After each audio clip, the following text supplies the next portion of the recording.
Well, good evening, everyone. I hope you're well. I hope you're enjoying the sun. And, well, as I said that, the sun's just gone in this very second, so yeah, blame me for that. I've cursed it. Anyway, I hope you're having a lovely day. Today, for Code Club, I thought I would do something a little bit different, a little bit more mellow, a little bit, less high energy. And for that, well, I thought we'd do something that people always forget is an essential part of computer science. People know about game design, people know about, simulations, making models, all that, but very few people talk about CAD CAM, which stands for Computer Aided Design and Computer Aided Manufacture. And, well, why is that? The real reason is they're engineering topics, but still, the word computer's in there. We're going to cover it. So today we are going to be using a piece of software called blockscad3d.com. You should see it here. I will stick a link in chat. There we go. And what this essentially is meant to be for is for producing 3D models that you can then you print out on a 3D printer, or maybe not print out, maybe cut out on a lathe, or if you slice it up properly on a laser cutter. This is meant for machining stuff. And, well, how do you make that interesting? It's a bit boring, isn't it? Anyone can, get a 3D model and print it on a 3D printer. It's not really much effort. So instead, we're going to be using this to produce a little bit of sculpture, a little bit of art, something a little bit more creative. But first, before we get onto that, let's cover the basics. So as you can see, you've got this nice little menu on the left. The one you're going to be using most is 3D shapes, this dark green one at the top. And if I click on that, it gives me the option of 4 shapes that, I can draw using code. So let's start with, what everyone starts with, the cube. I'm just going to grab that, plonk it in, and if I look on the right, I've got a 3D view of the world. It's a bit easy to get lost in the rotation, but you can always click this little homing icon to take you back to the default view. And this is where every bit of our code gets processed and rendered out into a 3D object. And if I click render when I've got cube in the code window, don't mean to press that, there you go. When I click render, it takes a minute and it makes a really hideous pink cube. And we can see that it's on a grid. I'm not sure whether you're going to make that out on screen, but each of these is 1 unit. So each of the larger grids is 10 units by 10 units. So this is a 10 by 10 by 10 cube. And let's check our code, see whether we got that right. Yeah, we told it we want 10 in the X direction, 10 in the Y direction, and 10 in the Z direction. And to clarify, X is the red axis, the red line. So it's gone from 0, it's gone out to 10, and that's drawn the first line of the square, line of the cube. We've got Y in the green direction, so it goes, let me rotate around a bit. If you ever get lost using this rotate view, just spin your mouse a couple of times, it'll bring it back to top is up. Yeah, we got this cube, goes out 10 in the Y direction, and then Z is the blue axis, and that takes us up 10 in the Z direction. At any time, we can always click code here, and it tells us how it has been written. using a language called Openscad. Now, Openscad is a very famous piece of software, and if you want to go into any kind of engineering, it's likely that you'll probably use Openscad. It's free, it's lovely. It's not my favourite language, but it's alright. We can click blocks to go back to blocks. Anyway, let me reset the view. Oh yeah, left click orbits. If you've got a scroll wheel, that zooms, and right click pans around. But anyway, we've made a cube. We've made a pink cube. It's ugly. It's not perfect. Let's do some funky things with this cube. If we go to transforms, it brings us up a whole selection of things that we can do with it. And the simplest one is the fifth one down, and it's color. We can just grab this, and we can put it around our cube code, and it will change it from being pink to yellow. Still a horrible color, but much better. We could have a dark blue, anything that we wanted. Okay, still not impressive. Well, let's see what we can do with this. Let's get rid of color. Let's, well, we can translate it. And all that does is it moves it away from 0, 0, which is, sorry, 0, 0, 0, which is the very center where all these three lines meet. We can move it anywhere we want. So let's move it, let's move it 10 in the X direction. And if my calculations are correct, I predict it'll end up here. Move it 10. Render that out. It's gone pink again. That's all right because we deleted the color code. And yeah, it's moved in the X direction. We can move it up by changing the Z. Let's make that, I don't know, 17. Go 17 up. There we are. We've now got a floating pink cube. If I wanted to set the default color without having to set the color using the color transform option, luckily there's this little square down here, and it just sets whatever's the basic, most default color.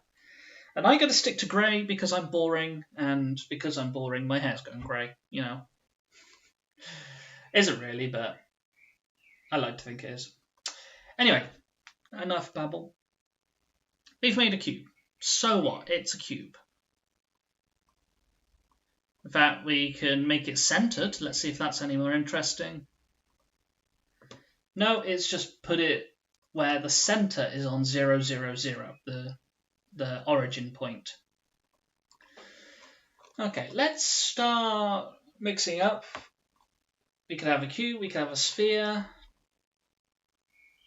Another boring sphere. Anything else? Cylinder. It's just a cylinder. Torus is just a donut. Okay, they're pretty dull shapes, let's be honest. So we're going to make these a little bit more interesting using this little tab here called Set Operations. And this is where the computer science really comes in.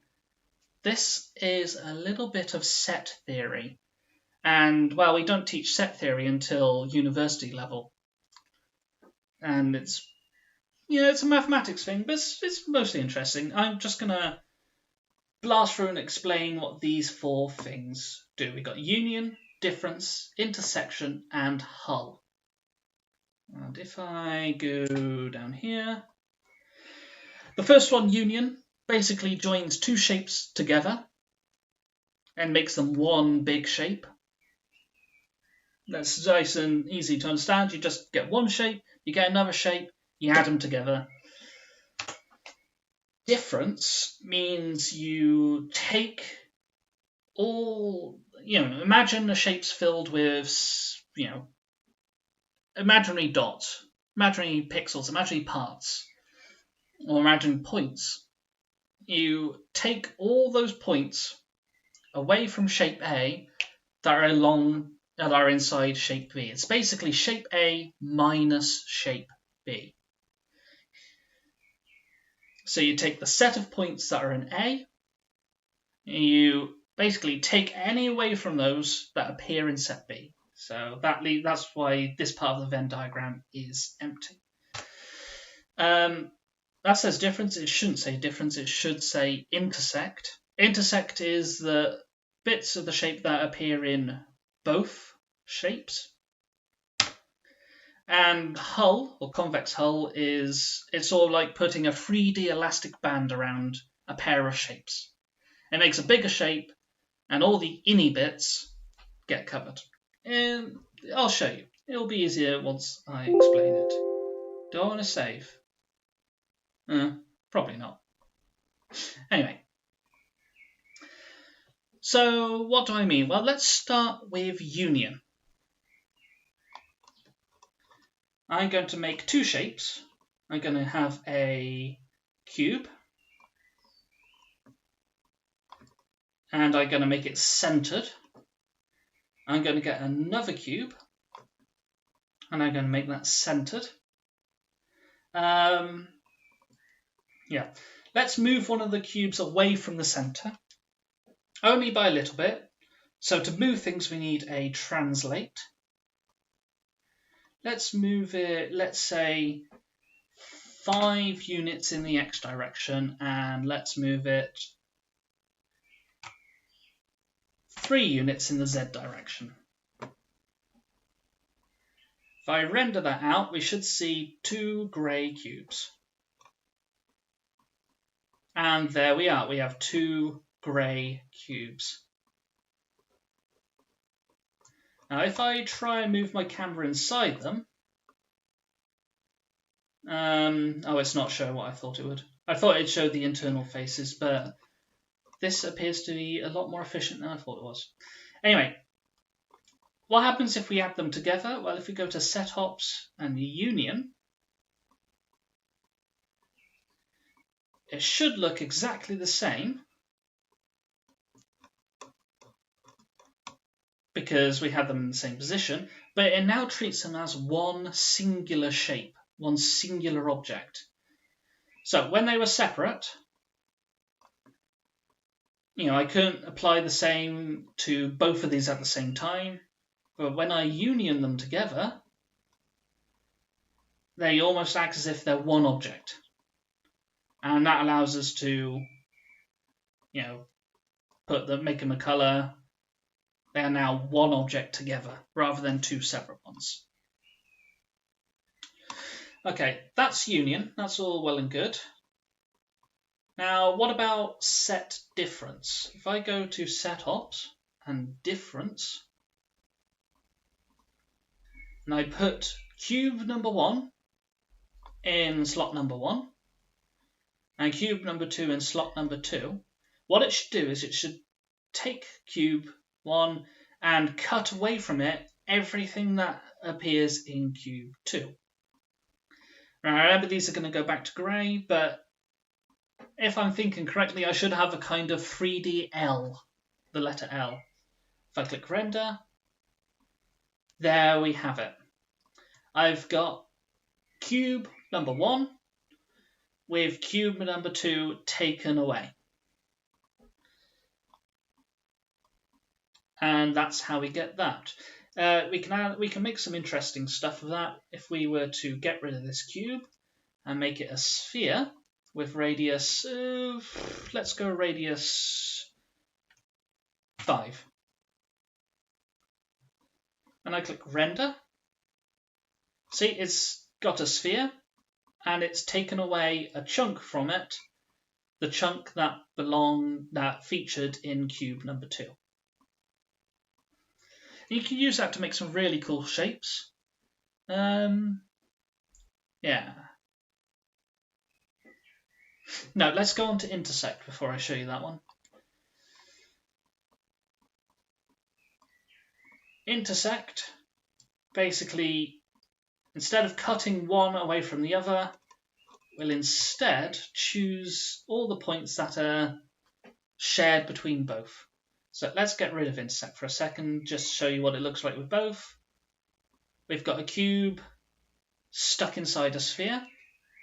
Now when we get Intersect in,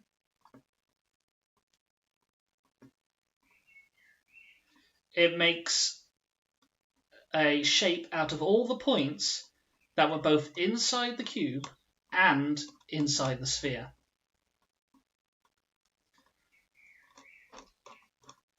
So that's Intersect. And finally,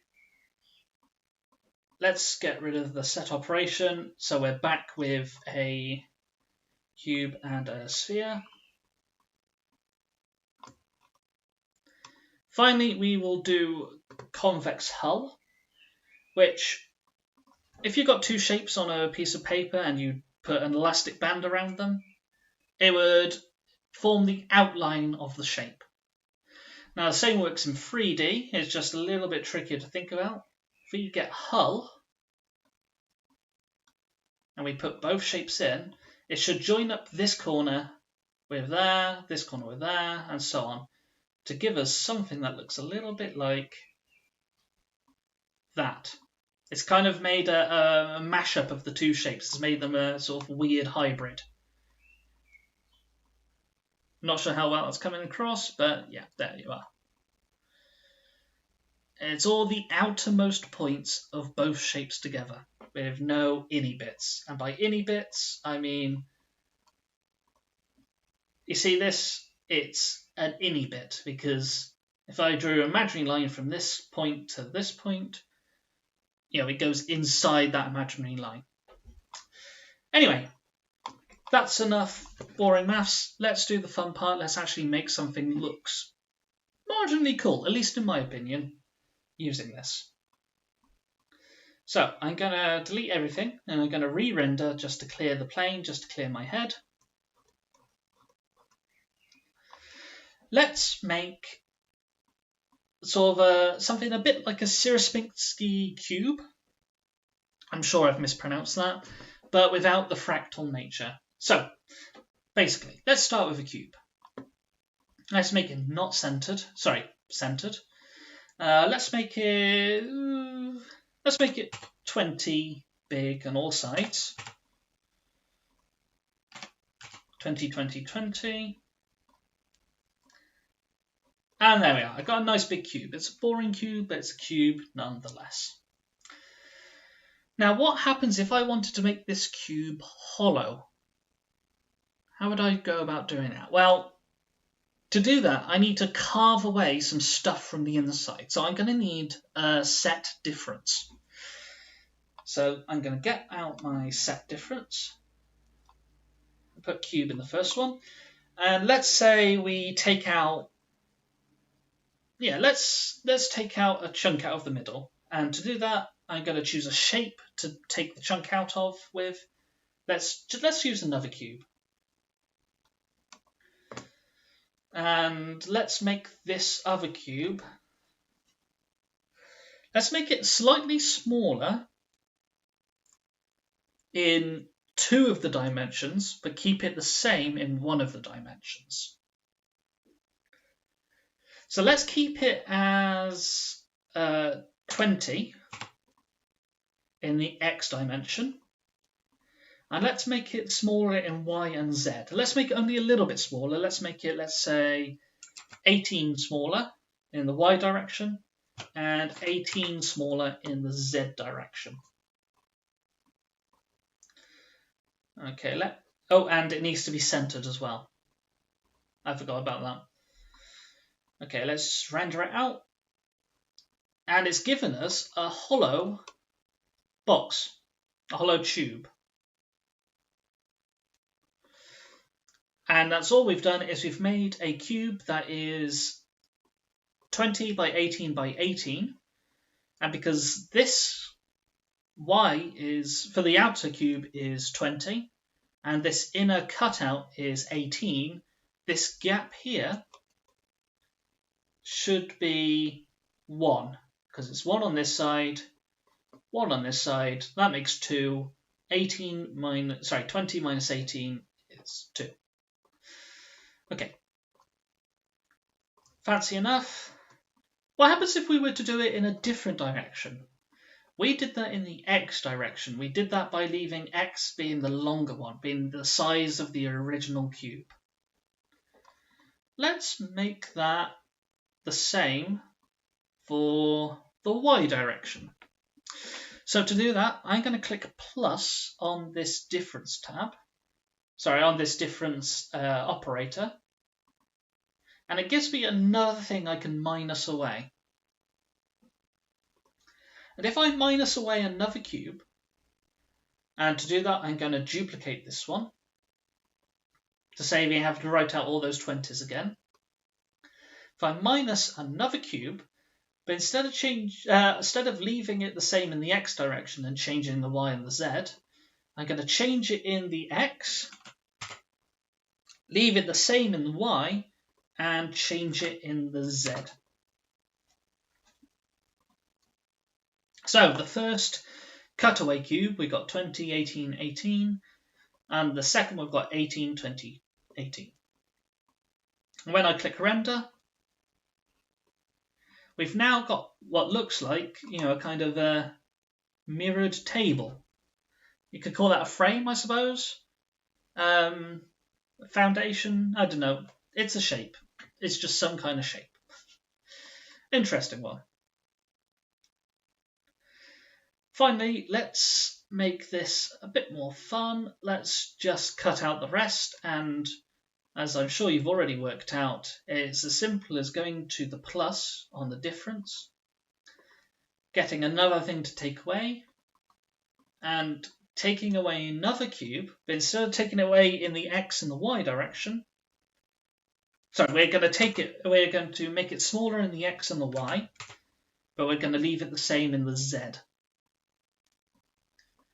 So the last cube, 18, 18, 20. And I click render.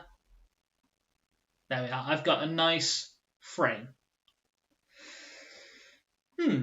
Okay. We've got something a little bit more interesting than just a cube. Granted, it's still square. But that leads me on to what my main focus of today is, and what I want to do is make some interesting art. I mean, I'm not a very good artist, but hey, we're making code, it's experimenting, it's fun. So let's make a water fountain. So this is a pretty dull shape, but we can make it a little bit more interesting with just a couple of little tweaks. If I make it so that every cube is a factor of the size of this cube, it adds in a little bit of what looks like it's a nice ratio. So to demonstrate what I mean, I'm going to make these be 15 for the larger outside cube. That's going to have some interesting effects. We've now got, because I've set minus a cube from set minus, we've now got a cube that's a kind of a void. Look, each side is invisible unless you view it from the inside of the cube. It's so weird. And that's all because the 15, 15, and 15, it's smaller than the 20 and the 18 of the others. So if you want some impossible shapes that go into a minus impossible plane, it's simple. You just take away, what do you get when you take away nothing from nothing? Anyway, we're all getting philosophical now. We don't want this weird shape. I'm going to make these smaller too. So I'm going to make that 15. I'm going to basically change every 20 to a 15. And I'm going to change every 18 to be a factor of 15. So by that, what I mean is we've got 15 divided by 3, you get 5. So 5, 5, 5. No, that's the wrong one. That should stay. Change the 18s to 5. Change that one to 5. Change that one to 5. Change that one to 5. and it gives us a nice ratioed cube where the cutouts are the same size as the width of one edge. Everything's in the right proportion. We can see that that distance is 5, that distance is 5. So this is going to be the start of my fountain. What else can I do? Well, I'm a sucker for floating shapes in my art. I don't know why, it just seems something a little bit ethereal about it. So I'm going to make it float above the ground. And to do that, we can go to Transforms, we can go to Translate, and we can move it in the Z direction by, if that's 7, then that's going to be, let's move it by 25. So it's going to go up 25 spaces. There we are, we now have a floating weird cube. Still not a fountain. Let's add, if we can imagine water pouring out of these and into a sort of collector, let's add another cube. Let's go for a cube. I want it to be in the same proportions as this, so it's going to be, what's 4 times 20? No, but then we need another 5 space, so what's the next multiple of 5? 25. It's going to be 25 by 25, but it's going to be really quite short. It's only going to be 5 tall, and I'm going to make it centered. Let's just see what that looks like so we know what we're working with. Yeah, we got a kind of a basin there. Do I want that wider? Yeah, I want that a little bit wider. Another 5? Let's try 30. Actually, let's try 35.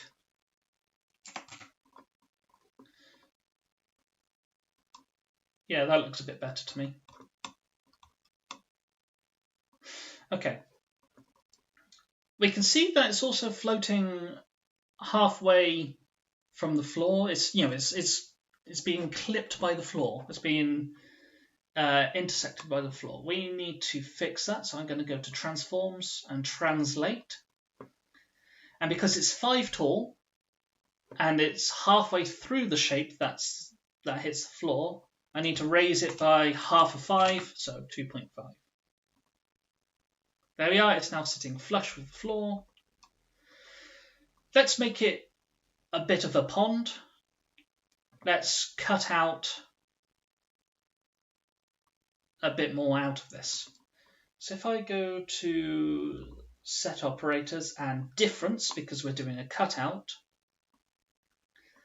and from that original cube, I cut out a duplicate, but make this one a bit smaller. Let's make this one 25. When I render it, yeah, we got a nice little sort of pen to keep all the water in. And let's stick this inside the Translate again. So it goes up by 2.5. And there we are. All we need to do now is to fill it with water. And that's going to be nice and simple. If we know that this bit inside is formed by this cube here, we could just duplicate this cube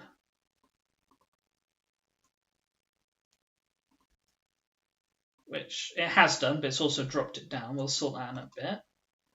Let's just make it blue, see what we get. Let's go to Transforms, Color, and we don't want yellow water, we want something a bit more jolly.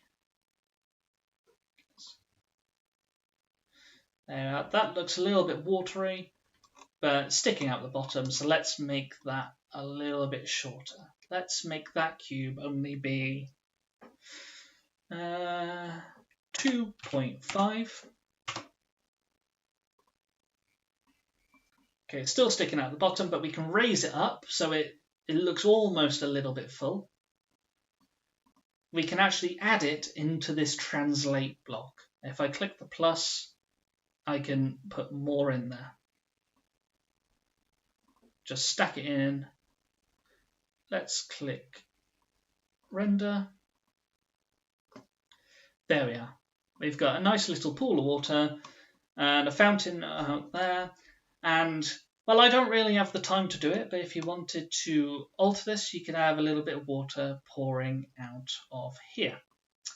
And if you're wondering why I'm all going on about fountains or so, well, whenever I would make this is going back years now, whenever I made a city in Minecraft, I would always have a sculpture similar to this outside the town hall.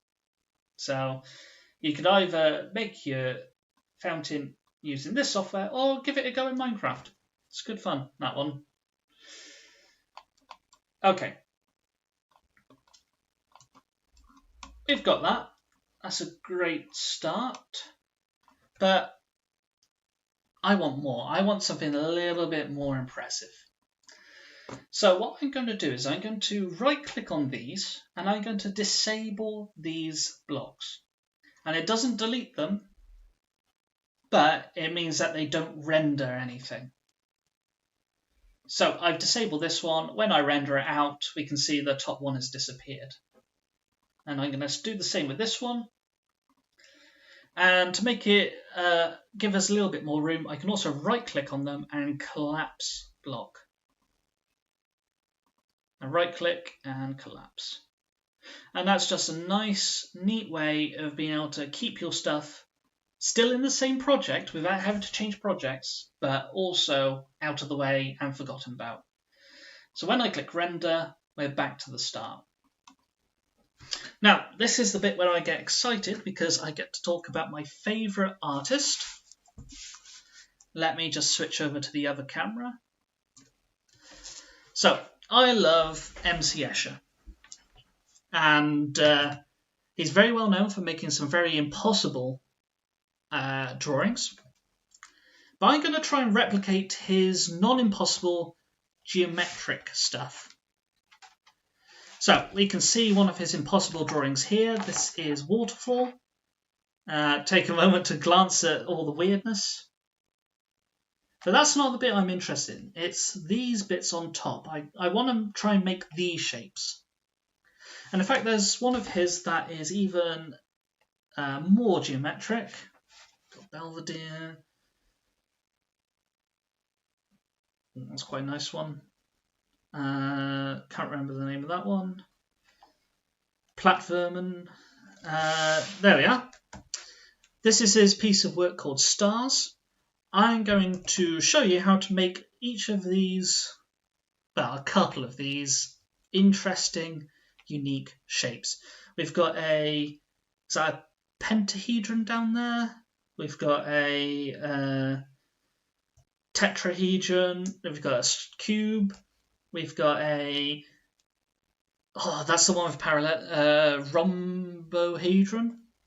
We'll definitely make a rhombohedron. And also, we're going to try and make this, but obviously can't really draw a chameleon. At least I can't. So, how are we going to do this? Well, let's start with... which one should we start with? I'm just looking at my reference because I've made a lot of these. Let's disable that one. Yeah, let's make this one in the top left, which is a double mirrored tetrahedron with a cube unioned with it. So to do that, let's start with the first element, which is a cube. Nice and simple. Going to get a cube. Let's make it 20 by 20 by 20. Got a nice cube. Let's center it. So it's in the center. And that's our first part of the puzzle. We've got the cube. Now, how do I make a square-based pyramid that is mirrored on the square side? I mean, you might think, oh, let's just go to shapes. Let's just find the one for square-based pyramid. There isn't one. We're going to have to get creative. We're going to have to make our own. And you might call me mad, but we're going to make a square-based pyramid out of a sphere. So I'm going to grab a sphere, and when I render it, you can't see it because it's inside the cube, because it's smaller than cube, so let's just hide that cube for now. Let's just right-click on that and click Disable. We've got a sphere. Now you may notice that the sphere is made out of hundreds of polygons.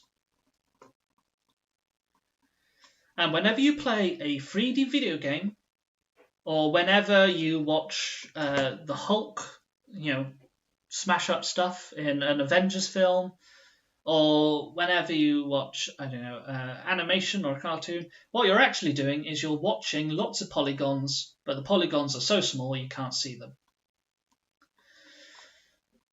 Now this is a medium number of polygons. If we look in this little smooth box down here, if I change this number and re-render, look how fewer polygons it has.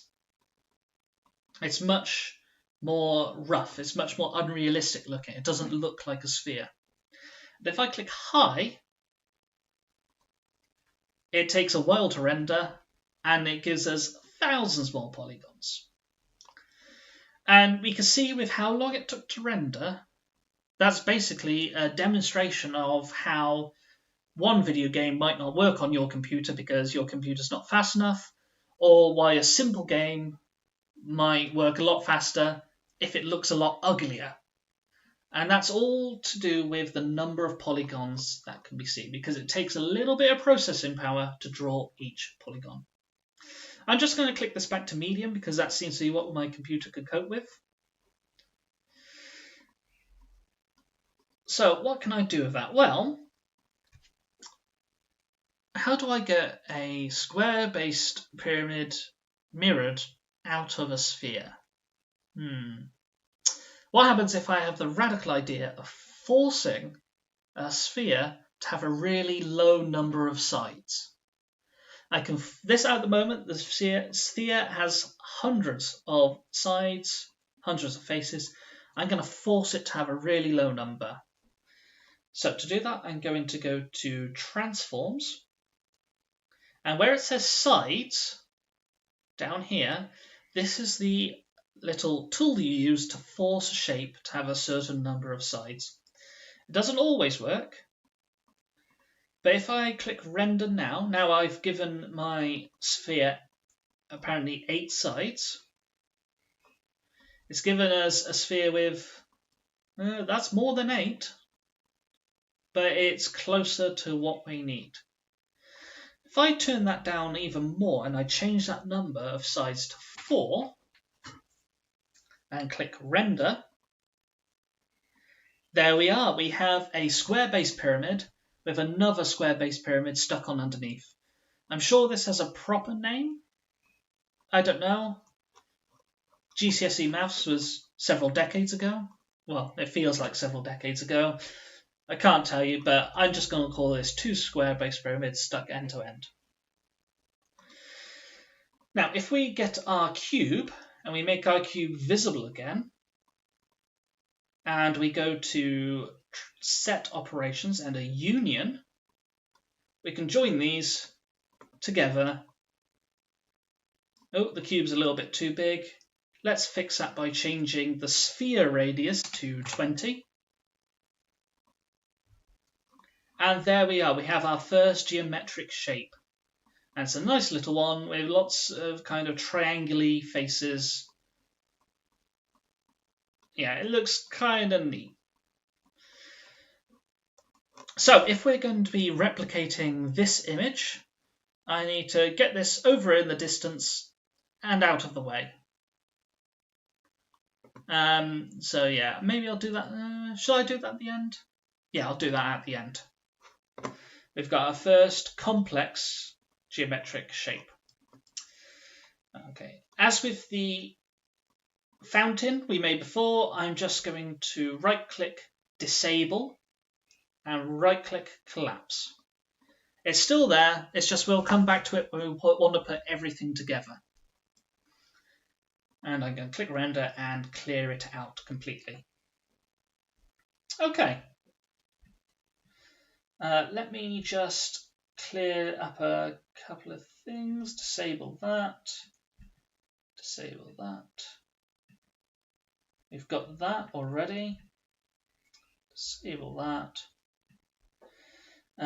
Which one of these shall I do? Not that one, it's a bit too spiky. Sorry, I'm looking at my other computer where I've got all these listed out. Just because it's easier to remember them, because some of them have some very complicated arrangements. Yeah, we'll do that one at the end. Okay, so this one's a bit of a sneaky one, the one I'm going to do next. You may remember, looking back on the reference image, that here we have a rhombohedron. I think it's a rhombohedron. It's basically a shape made out of rhombuses. We're going to make that, and we're going to do it in a cheating way. If I go back to the one I just made and enable it again,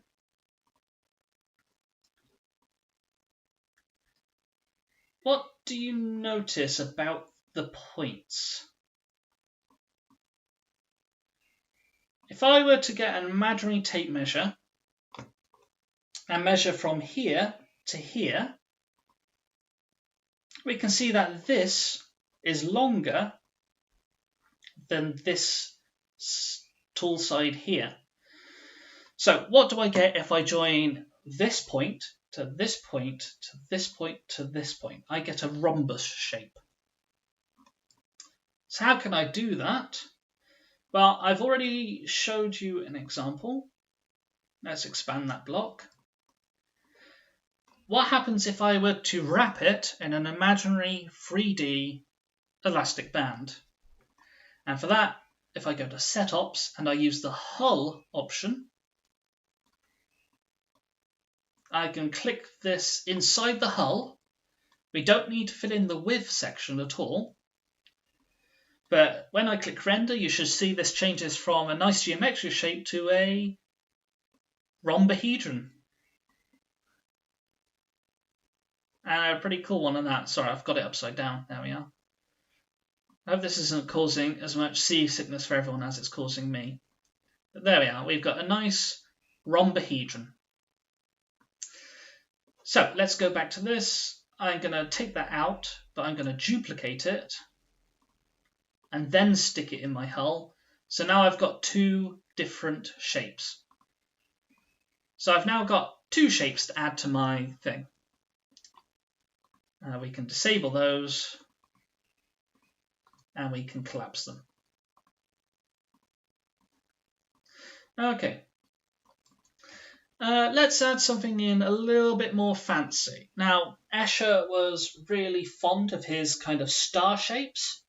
I've avoided those because they're a real nuisance to try and get to work. It's real pain. So we're going to do one that's star-like. It's not fully starish. But we're going to base it around the square-based pyramid shapes again. So what I'm going to do is I'm going to go ahead and go to shapes.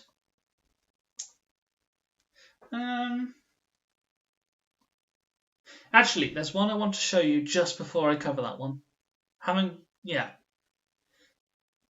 Because there's a couple of features I haven't mentioned.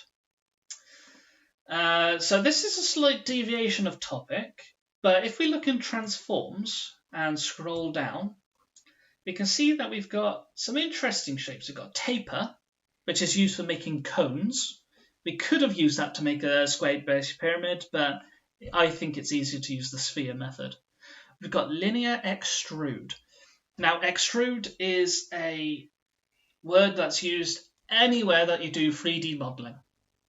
And what extruding means is, did any of you have that toy as a child where you put the Play-Doh in and you squeeze down the handle and the Play-Doh comes out in a sort of shaped sausage? So you could put a star shape in there and it would come out as a long star shape.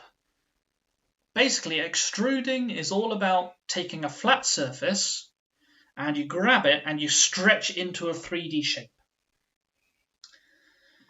Now, I can't really demonstrate that because if I go to 2D shapes and I get, let's say, a circle and render it, oh, it worked. Sometimes this software complains if you have 3D shapes and 2D shapes on the same thing. So if I were to enable this one, it said both 2D and 3D objects are present, there can only be one. So, yeah, I'm glad that worked. We've got a nice 2D circle. Now, if I were to extrude this, what it would revolve is basically taking, getting this and dragging it upwards or dragging it a different way. And to show that, I'm going to go to transforms and I'm going to scroll down and find linear extrude. And what a linear extrude does is it basically gives something height. If I change that to centered, it's going to turn my 2D circle into a circular prism, which is basically, what's this? Extrude translate is not a function. Are you messing with me? There we are. Sorry, I shouldn't have had it centered. Yeah, if you make a circular prism from a circle, it just gives you a cylinder. And the same happens if we change out this circle and give it instead a cube. Not a cube, sorry, a square, which is in 2D shapes. You make that centered. It's given as a cube.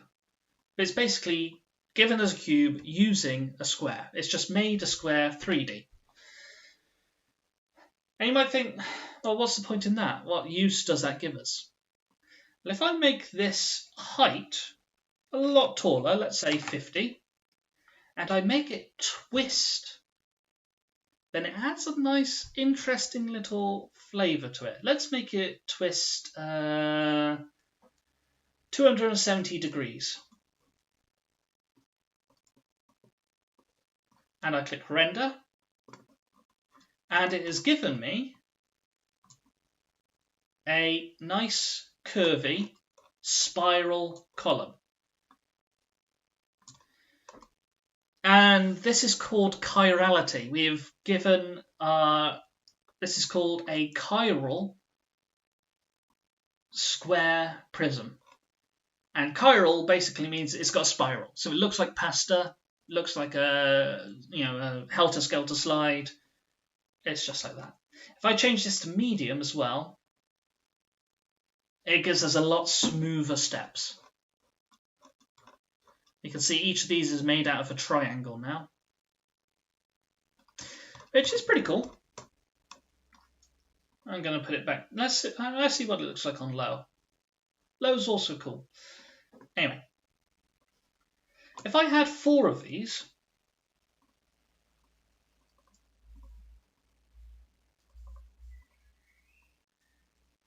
I could translate them out, and I could make a nice sort of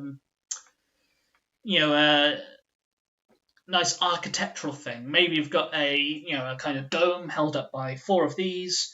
If you look at Victorian Edwardian chimneys, all of them have nice curves in them, especially the chimneys on Chatsworth House. So, and that's another nice little thing we can do. But I want to finish off this session with, well, I showed you on the reference, we got this kind of star pattern with the chameleons in the middle. I want to make something similar to that. I can't make it, this is also using a mirrored square-based pyramid, but in several orientations. Can't show you that because the angles involved require a little bit of maths. I'm not really into that. We're going to cheat and we're just going to use squares. So let's disable that and let's collapse it. We're going to do the same trick as we did at the start, and we're going to make a square using set difference. So I'm going to go and create a cube. I'm going to get a difference. I'm going to make the cube relatively large, let's say 20 by 20 by 20. Why am I doing this when I've already written it out? I'm wasting time, aren't I? Let's delete those, and it's this one, I believe. Yeah, I'm just going to copy and paste our fountain code and then change the numbers on it. So every 15 goes to a 20, and every 5 goes to a 18. 20, and then 18, and then 18, 18, 20. Oh, yeah, I forgot. Oh, that looks kind of cool. But yeah, I don't want that middle one. I forgot to disable it. There we are. Okay, what I'm going to do is I'm going to kind of make a star-like shape by putting the exact same square in there again, but rotating it about an axis. So I'm going to get my code, I just copy and paste it, and I'm going to copy and paste it again. I always say, no matter what programming job you end up in, 90% of your time will be copying and pasting. I'm going to copy this exact thing again, but I'm going to add an extra twist to this one. Literally, I'm going to rotate it. So transforms, and in here should find rotate. It's the second one down. Now, we need to think about what axis we want to rotate in. Oh, hang on, I just noticed something. We've got it floating. It's because I forgot to get rid of this translate option here. Okay, so I'm just going to get rid of that translate because that's just adding more difficulty for us. Get rid, there we are. Ignoring that translate, I've just added a rotation to the second cube. Let's think about what dimension we want to rotate it in. If I want this point to end up in the middle-ish, then what do I need to do? Well, this is where the thinking gets a little bit tricky. I need to rotate it in the X direction 45 degrees. 45. Let's see how that looks. Okay. Now I need to rotate it in the Y direction.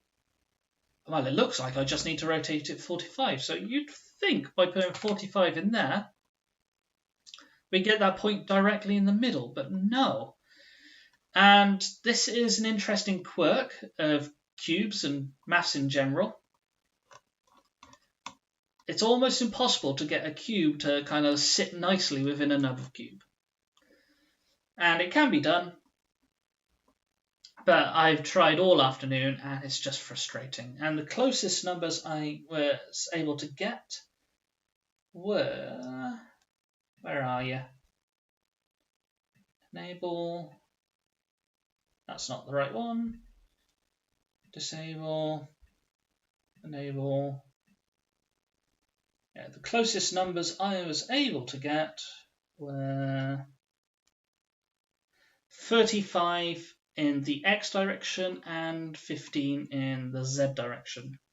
35, enter, 0, enter, and then 15.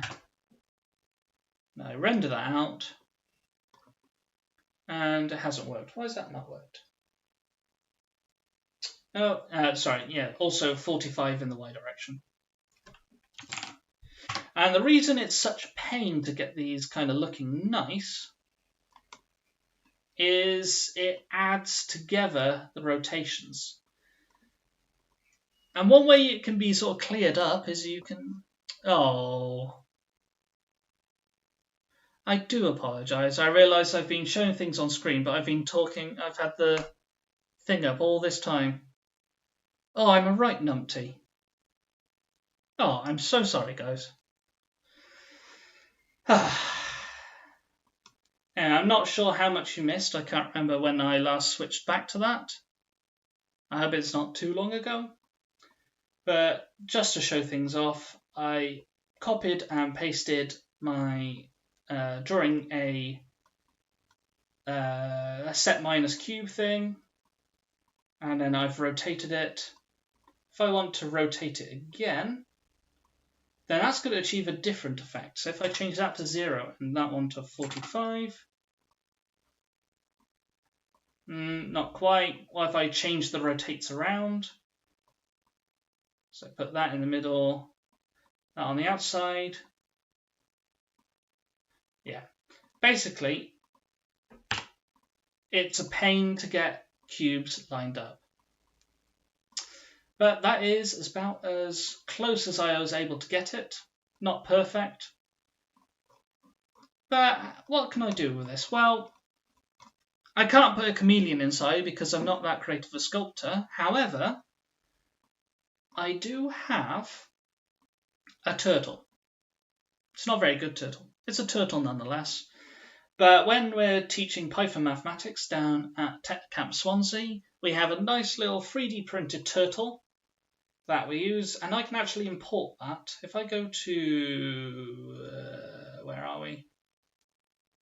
Project. Import STL file into current project. If you're well versed in something like Blender or Unity or G-code, you can actually import into this something that has been made beforehand, as long as it's an STL file. Let's render it. And there we have a tiny turtle there. I'll probably make an STL file available on the website. Let's make it a little bit bigger. Let's go to Transforms and Scale. Let's make it 10 times bigger. So 10 by 10 by 10. Okay, it's not a chameleon, but it is a turtle. It's a very flat turtle. Let's make it green. Kind of nice turtley green. There we are, we got a turtle inside our thing. And if I were to enable all the other shapes,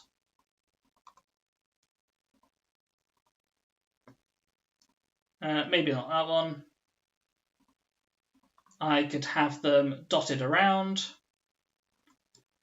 and all I have to do to get them into the distance is translate.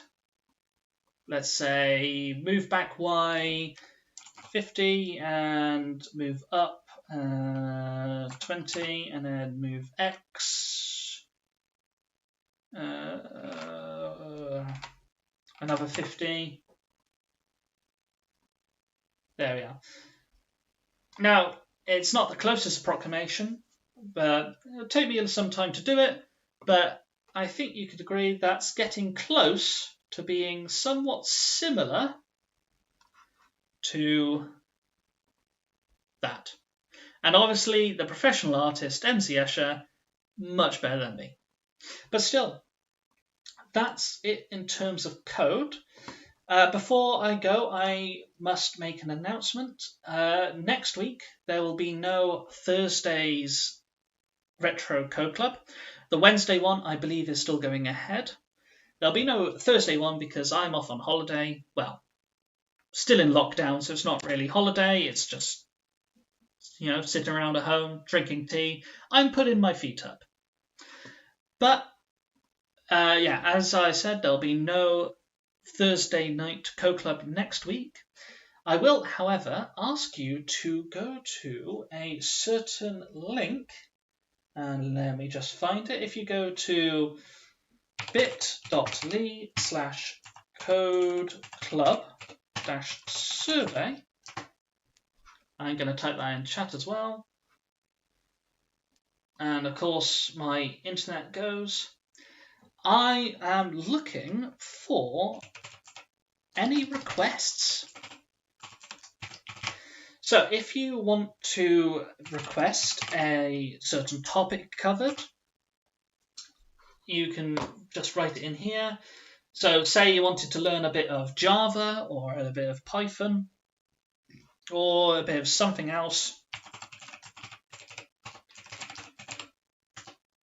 You can, put it in here. So let's say I want to learn Visual Basic.net. If you want to put more than one thing, you can put it on multiple lines. So maybe I want to learn some Python as well, maybe some game design, or maybe, I don't know, bread recipes. Obviously, I'm going to filter through these. I'm not going to do bread on live stream. This stuff, if you want to suggest it, it should really be able to do it online, because not everyone has access to the same computers and the same software. When I cover stuff on live streams, it's always online, so everyone can do it. However, this brings me on to this section down here. What would you like to challenge me to do? I'm looking for some challenges. I want someone to say, go and make, I don't know, your version of Fortnite. Go and make this, go and make that. And if I spy a challenge I fancy, then I might just feature it. And I might be going through it on live stream, just showing my thought processes, and it'll be a lot of me getting stuck and trying to think of words that aren't swear words. But anyway, if you want to have a go at that, and I will take a look over the next 2 weeks and see you back on Thursday, the 30th of July at 4:30. Anyway, I hope you've had a lovely day, and goodbye.